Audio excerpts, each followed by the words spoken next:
Welcome back to Hoosier Homes and Hustles. If you're new to the channel, I'm Jessica Williams. And I'm Stacy Preston, and we're both brokers with eXp Realty in Central Indiana.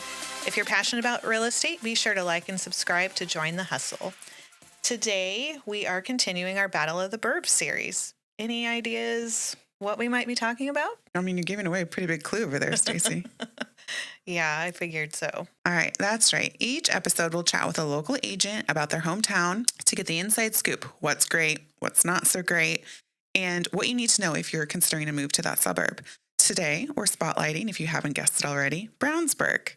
And Stacy is our resident expert in all things Brownsburg. I'm so excited to share what makes my hometown great. But before we get started, Jessica, you want to share our most recent market stat? Yeah, here's market stats from 2024 Indiana Association of Realtors and RPR. The average days on market is 20 days. Median sales price is $362,300. And sellers are receiving approximately 97% of their asking price. The change in estimated value over the last 12 months is up almost 4%. And over the last 24 months, it's up over 15%. So tell us how long you've lived in Brownsburg and what made you decide to make Brownsburg home. So we bought our house in 2013, and we've been there ever since. And when we were looking for a home, we wanted to find something that had a little bit of a larger lot. And we were really looking all over Hendricks County and just really fell in love with the home we found in Brownsburg. But we also liked how close it was to the interstate. It was really easy to get on 74, get downtown, or to the airport. It was close to my husband's job, and we had heard good things about the schools. And when we moved, our kids were kind of preschool, early elementary ages. So that was a huge reason why we chose Brownsburg. Now, what is one thing that you love about Brownsburg? I'm sure you have a few, but let's just go with one. I'm going to say the community events. So it's one, but it's a few. So Cheater. I know. The Brownsburg Parks and Recreation Department does a really good job of putting on some fun community events. And one of my favorites is the 4th of July. Specifically, I love the 4th of July parade. It's every 4th of July at 10 a.m. You come in and get your seat, bring your blankets and your chairs, and everyone's in their red, white, and blue. And it is just such a fun morning. Our whole town really comes together. Your kids will get free popsicles and free drinks and just candy and all sorts of stuff. It's so much fun. And actually, we have planned our vacations around the 4th of July because we don't want to miss the 4th of July parade. Now, is the parade so popular to where you need to save your seat like the day before or something? No. We used to go around like 8 and pick our spot. We would meet friends and bring breakfast and just kind of make a whole morning out of it. But you don't have to get there like the night before. Okay. A couple other things that the Parks and Recreation Department puts on is our farmers markets too. Those are at Town Hall in the summer every week, and just a great way to shop local businesses. They usually have food trucks and entertainment, and I just love that part of living in Brownsburg. Okay, so now on the flip side of that, let me know and our listeners know one thing that you don't necessarily love about Brownsburg. So one of the things that I don't love is our traffic, construction, and some of the locations of the recent warehouses. I think this is all kind of a necessary evil in a growing town. The road constructions for utility projects, which have to happen, but it's just really inconvenient. That seems to be a common thing amongst all these suburbs. Yeah, it is. And then warehouses we're a logistics hub in Indianapolis, so you're going to have that. There's been a couple in Brownsburg that are kind of like right in the middle of town that I don't love, but now most of them are going in more of an industrial area. So, it's a great tax base. We need that in our town, but sometimes I'm kind of like, why is that here? Right, especially for any residents where if it ends up right in their backyards, Yeah, wondering the same thing. All right, so what can you tell us about having kids in Brownsburg community schools?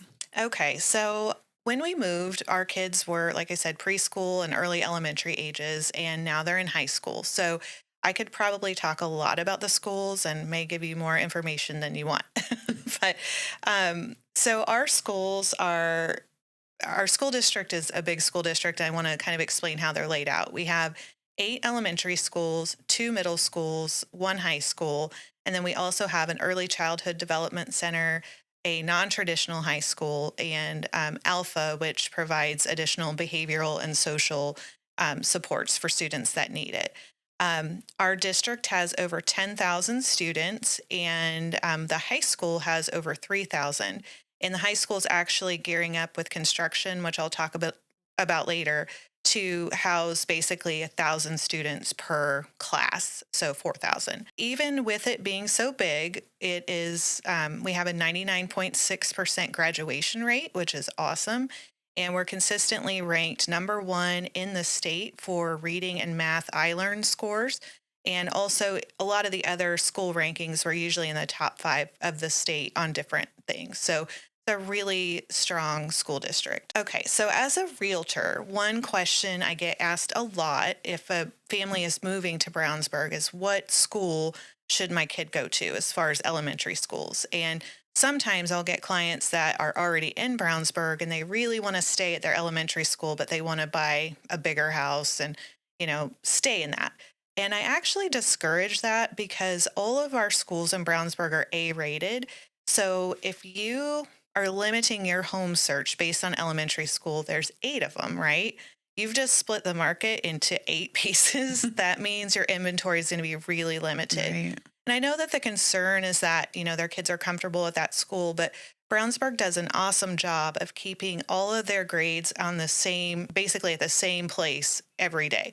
So if your kid is going to Reagan Elementary and you move and next Monday they're going to Crossroads Elementary, they're literally doing the same worksheets, the same lesson plans that they were doing at their old school. So academically, they shouldn't have any issues. I know there's the issue with keeping their friends and they're comfortable there, but I don't think you should base your home search on that, mainly because it's going to be hard to find what you're looking for when you're looking at that small of a segment of our Right. town. We've also talked about this in other episodes, but in a growing suburb, anytime we add an elementary school, which they already are going to talk about adding the 9th, we get redistricted, meaning kids shuffle around to different elementary schools anyways. So I would really hate that you buy a house because you want this elementary school and then next year it changes. So just be aware of that. One thing that is important in a big school district is trying to see if that district still feels small and that your kids' needs are being met. And I feel like Brownsburg does a great job of feeling small in the elementary and middle school levels. And I'll talk a little bit about that. At the elementary level, each school has around 500 students and the class sizes are small. Plus, they have extra support in reading and math if your kids need it. And when we were in elementary school in those ages, it felt like we were part of a very small, close-knit community. I think one of the scariest parts of parenting is when your child moves from elementary school to middle school, right? That's a weird age. And I think our middle schools do a fantastic job of making that transition not so intimidating. And one way they do this is through their team system. So your student will be placed on a team of around 100 kids at middle school, and they'll have 4 teachers. So math, reading, science, social studies. Those 4 teachers' classrooms are all in one hallway, and those 100 students stay in that hallway basically all day. Their lockers are there, restrooms are there, and that group of those 4 teachers really get to know your student and can identify if there's an issue they need to address and just really help them be successful. So I liked that when my kids went off to the middle school because that's kind of a big jump from the elementary schools.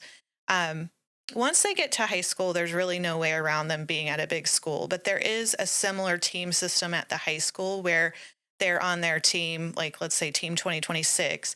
They have the same principal and counselor staff all the way through high school. So they start with them as freshmen and follow them all the way through to their senior year. And that allows them to get to know the students because when you've got over 3,000 students, it's going to be hard to know them on an individual basis. Some advice I have for parents that are navigating the high school, I feel like that is a big jump from middle school to high school as far as the size goes and your students becoming more independent. So as a parent, you kind of are like, what is going on? I would recommend attending any of the meetings that the high school puts out for new freshman parents. They have one about diploma options and electives, and you can kind of help map out your students' path if they're interested in like computer science or engineering, biomed, business. It's kind of hard when they're in eighth grade to know this, but those meetings are great to give you an idea of what to do on the schedule for your student. They do a freshman boot camp. So the week before school starts, your student will go there and spend a half a day just getting to know the high school and their teachers and the clubs and activities that are available. One piece of advice I have for parents is encouraging your student to get involved in something. It could be sports, clubs, activities, arts, something, because at a high school that big, it's really hard to find people and friends because you may not see that person that's in your first period class at all again the whole day because it's just so big. So if they're plugged into something, that will allow them to hopefully make friends and build community and just kind of have that fun high school experience. Being part of a big high school is great because your kids will have opportunities and experiences to take advantage of. So my daughter was in show choir, and last year she got to go to Nashville, Tennessee, and she was on their stage crew. They were performing at nationals, and they were performing at the Grand Ole Opry. Like, how cool is that, right? It's pretty sweet. So she's doing stage crew on that stage at the Grand Ole Opry, and just such a cool experience for them. But there's so many examples like that. I mean, there's overseas trips they can take. There different competitions for band and choir and sports that take them all over the place. I know our cheerleaders were just at Disney competing. So I mean, there's something for everyone, and I think that's the benefit of the bigger high schools is that you have those types of opportunities. And then academically, Brownsburg High School offers a ton of AP and dual credit courses. And Jessica, I know you love to save money. So the dual credit courses are an amazing way for parents to save money on their college tuition for their student. Brownsburg offers over 20 dual credit courses, and these are through Ball State, Vincennes, IU, and Ivy Tech. They get credit for high school and college at the same time, and the only fee to the parent is like if there's a book or supply that they need. So I have friends whose kids have graduated, and they go into their first year of college as sophomores. So that essentially saves you a year of college tuition, which is really... Yeah, what parents wouldn't like that? Yeah. Plus, you get those courses out of the way, like English 101. Like, who wants to be doing that twice, right? To do it in high school, then turn around and do it again. So just saves time. I know I have a friend whose son is able to start his master's 1 year earlier because of the credits he brought with him to college from high school. So if your kid is eligible for those dual credit courses, your counselor will let them know, but that's a great way to save some money. One other opportunity that is available is the Area 31 program, which this is a program that offers things like cosmetology, welding, computer science, pre-nursing, medical assisting, and your kid would leave for half of the high school day and do these courses. And by the end of high school, they've got a certificate, or sometimes it's a license to do an occupation. And this is great for kids that maybe don't want to go to college, but want to be able to work right out of high school. And one of my friend's sons is in the welding program currently, and after high school, he'll be able to start work immediately. So what a great way to prepare our kids to take on jobs right out of high school. Okay, let's talk sports now. I am not a huge sports person, but being a parent has at least turned me into sports because I go to my kids' stuff all the time. So sports at a big high school, it's very competitive. But there are some teams that your kid can be a part of and they don't cut. So football and track are two of those. At Brownsburg, our sports programs are amazing. Our most recent victory with football was that we won state for the first time since 1985, which was a huge deal in our town. I guess congratulations, Brownsburg. Thank you.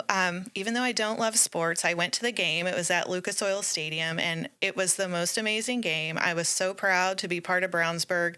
They had the stadium sectioned off for Brownsburg and Westfield, and Brownsburg had way more people there. I think it was just a bigger deal to our town because Westfield has won a few times in the recent years. But it was so cool to see our town come together for that moment. And it was a great game. Again, for someone that doesn't really even watch sports, I was totally engaged. It kept me on the edge of my seat. And that team really pulled together and did a great job. So it's fun to be a part of a town that's got that kind of school spirit. And it's a great experience for our students too. I mean, they had a great time. Our wrestling team also just won state, and our wrestling and football teams are both nationally ranked. And I'm sure there's other highlights in other sports, but again, I don't follow all of them. But I do know being a part of those programs are great for your students. And the last thing I was going to touch on, which is again, a hot topic, is the construction projects that are going on. If you've been to our high school, you might think, what in the world is going on here? It's a mess. There's fences and mud and dirt. It's a mess. But here's what's going on. So we just recently finished some indoor renovations, including a brand new cafeteria, common spaces, additional classrooms inside.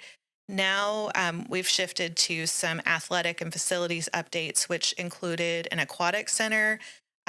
We've got new tennis courts. We have a new field house that's going to open. And the field house is actually something that the whole town of Brownsburg can use. They're going to rent that space out to youth sports, and we'll be able to host tournaments. So that's actually going to bring tourism dollars to Brownsburg. Once that's done, they are also working on our varsity gym and updating that, and our football field and bleachers, entrance to the football field, and practice football field are all kind of under construction right now. So lots of great facilities. Some of the things that we have is just really great. I mean, like, you wouldn't even believe how awesome some of these things are that our kids get to access every day. Kind of makes you think, I wish I was going to high school now I know. versus, well, I won't say how many years ago. But. Right. So yeah, I'm sorry I spent so much time on the school, but that is kind of where I'm at in this phase of life. So hopefully that's helpful to someone that maybe has kids coming into the school district. I'm sure it is. It was definitely a great deep dive into that. Okay, so you've kind of touched on developments with the schools, but what about the rest of Brownsburg outside of the school district? What kind of developments should folks be considering or taking into consideration? So I'm probably just scratching the surface on these, but I'll talk about some that I'm aware of. So one that's going on right now is the new Brownsburg Youth Sports Complex, and this is a 60-acre development that's going to have 10 baseball and softball fields on the northeast side of town. And my son played Little League. I can tell you, with all the students and kids in that community, we just didn't have enough field space. There were times we were renting fields at Pittsburgh just to get all the practices and games in. Drew Storen, who is a retired MLB player and an alum of Brownsburg High School and Brownsburg Little League, donated some money to get this project started. It's been funded by other donations as well. And Drew is the chairman of the project. And there's also future plans beyond baseball and softball to add other fields, parks, trails.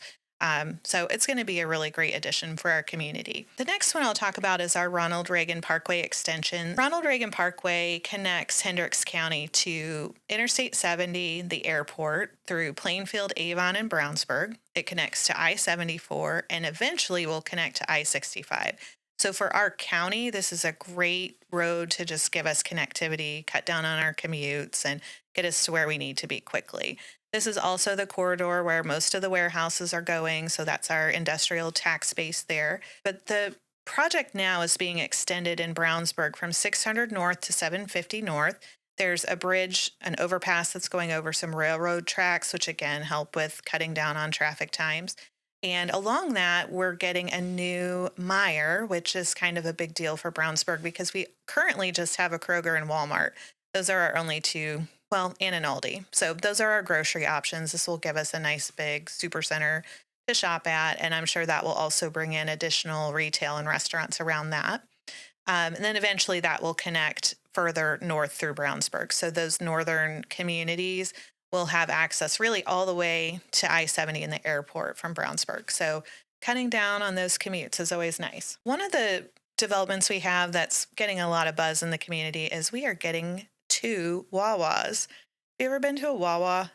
Wait, so you're getting a Wawa and you're not only getting one, but you're getting 2? Getting 2, yeah. So one is going to be at 700 North and 267, and one is going to be at 300 North and Ronald Reagan Parkway. But have you ever been to one? I think we have. Are they in Florida? I think so. Then yes. Okay. It sounds like they're a luxury gas station. A gas station with food Well, you might actually eat. If I'm going to go to a gas station, it better be luxury. Exactly. So we're excited to get our Wawa locations. I also wanted to talk through our upcoming housing additions. We've got a lot of new construction neighborhoods right now, everything from townhouses to semi-custom homes. Our townhouse options start in the upper 200s, and the price range for new construction in Brownsburg is typically around 400 to 450 for single family homes with production builders. And there is a new semi-custom development right now that is 1 to 2 acres starting at 800,000 for semi-custom homes. And obviously that price will go up too. So there's a lot of price range options and a lot of inventory. We have Olthoff Homes, MI Homes, Pulte Homes, and Fisher Homes building in Brownsburg right now. So that's kind of who is doing our inventory. I think that's all I have to say about upcoming developments. There's a lot more, but I thought those were kind of the highlights. Yep, those are great ones for sure. So if someone is making a move or planning to make a move to Brownsburg, what's one piece of advice you would give them? Okay, this is kind of funny. So I had a client one time who she was moving here from Minnesota, and she had gotten on the Brownsburg chatter groups to ask questions. And if anyone's on any of those Facebook chatter groups, I don't know how to describe them, but they're not necessarily a pleasant place to be. So she texted me and she's like, Stacy, I just don't know if we should move to Brownsburg. It sounds like everybody hates this town. I'm like, okay, you're in the wrong group. So those groups are just a lot of complainers. You're going to hear about, again, they're complaining about the traffic and the warehouses and all that stuff. But there's a lot of great stuff too. So a Facebook group I recommend if you are looking to kind of connect with people and learn more about our town is the Real Housewives and Friends of Hendricks County. It's not just Brownsburg focused, but the admins do live in Brownsburg, so there's a lot of good information there. You do have to be a female to get in, though, so that's one thing. And then There are rules. yeah, and they actually really moderate that group well. It's very drama free, and there's not scammers in there. It's a good place to be. I would also recommend connecting with the Brownsburg Parks and Recreation Department. Really, for any age, they have a lot of stuff for kids, but they also have things like senior yoga and bird watching. So there's literally something for every age if you don't know anybody and you're just trying to get plugged in. So I would recommend that too. All right. So as we've done with the other episodes, we like to support local. Can you give us 3 of your top favorite local businesses you like to frequent? Yes, this was hard because there are more than just 3, but these are my 3 favorite. My first one is LMA's Boutique. It's in downtown Brownsburg. Have you ever shopped there? I have not been to Ella. You need to go. I walked by, but I okay. have not been in. It's so cute. They have so much selection. They have tons of different sizes. They also, I feel like their prices are very affordable for boutique clothing. So I highly recommend it. The owner's super sweet. And yeah, it's a great place to shop. I don't even like to shop. I've mentioned this before. I'm not a big in-person shopper, but I do like shopping there. My second one is going to be the Hayloft. It is a farm-to-table grocery store, and it really supports local farmers. Have you ever been there? Do they make donuts? They make cupcakes. Okay, no, that's not the right place then. Okay. So they have meat, produce. It's not a big grocery store by any means. It's pretty small actually, but they have a freezer section with meat. They have produce. They have some different deli options. And then they do have a bakery. So they have amazing cupcakes, cookies. They have gluten-free baked goods, all sorts of stuff like that. So that's a fun place to shop for just specialty grocery items. And my last one, I thought I'd throw one in for kids. Brightly Art Studio is a business downtown Brownsburg. It's just right around the corner from LMA's actually. And Brightly offers art classes and camps really for all ages, but they do specialize with kids. I was not a mom that loved getting out the glitter and the Play-Doh and the slime. This is where your kid can do that and have so much fun. Their space is so cute. You can have birthday parties there. The staff is amazing. Their social media is beautiful, just all the colorful art and glitter. So I love that place, Brightly Art Studio. They do have some retail items too, so it's a great place to go if you need like a Christmas or birthday idea for a kid. Some really cute stuff. Those are my top 3. Perfect. All right. Well, thanks, Stacy, for sharing your insights and helping anyone who's considering a move to Brownsburg get to know it a little bit better. And if you're thinking about making Brownsburg your home, Stacy is your go-to agent. So, Stacy, if folks would like to get in contact with you, what's the best way for them to do that? You can reach out to me on social media at Stacy Preston Realtor, Stacy with Stacy Preston Realtor. And then it'll be in the show notes too. So Yes. be sure to leave a comment if you have any questions about living in Brownsburg, or if you have a suburb you'd like to see us feature in a future episode. And don't forget to like and subscribe. That's right. Let's hustle smarter Together. We'll see you next time.